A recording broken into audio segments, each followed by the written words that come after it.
An unspeakable horror seized me. There was a darkness, then a dizzy, sickening sensation of sight that was not like seeing. I saw a line that was no line, space that was not space. I was myself, and not myself.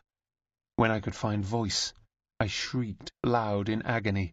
"Either this is a madness, or it is hell." "It is neither," calmly replied the voice of the sphere. "It is knowledge.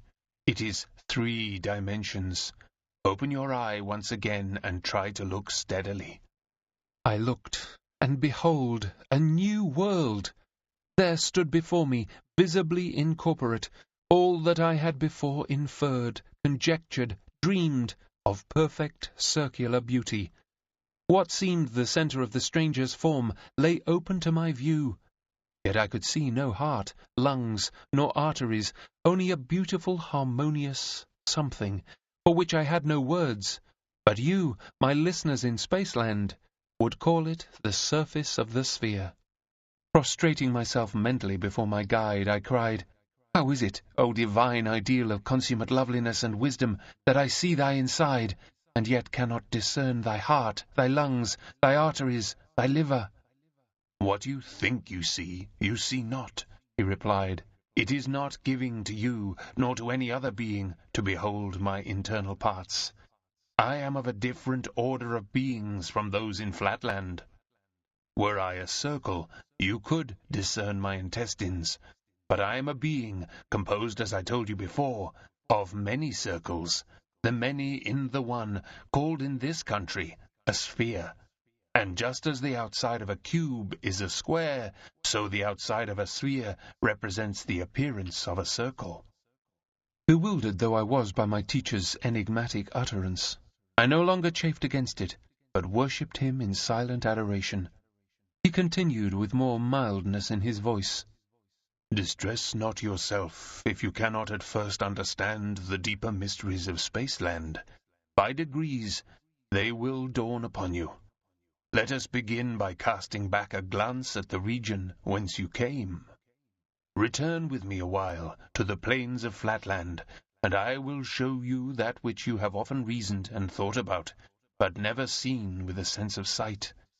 A visible angle." "Impossible!"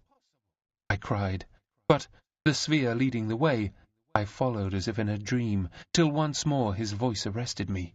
"Look yonder, and behold your own pentagonal house, and all its inmates."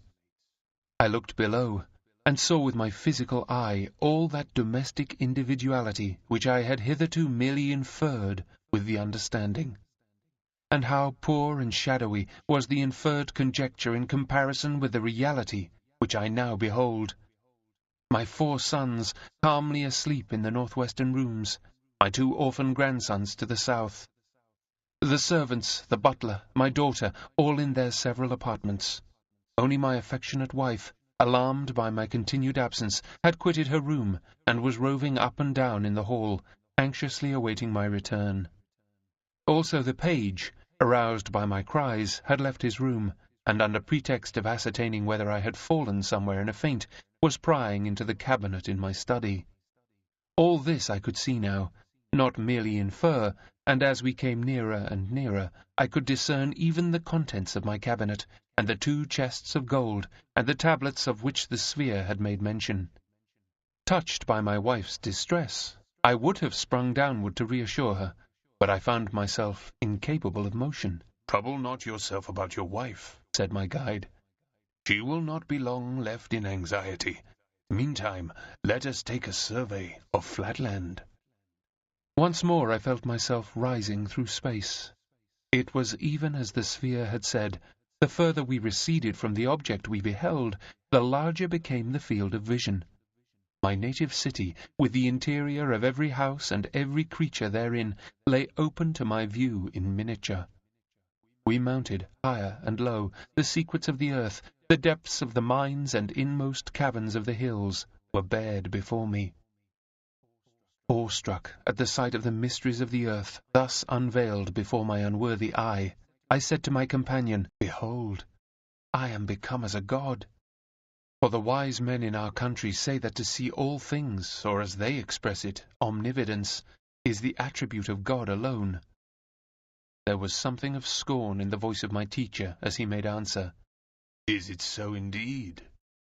Then the very pickpockets and cutthroats of my country are to be worshipped by your wise men as being gods, for there is not one of them that does not see as much as you see now.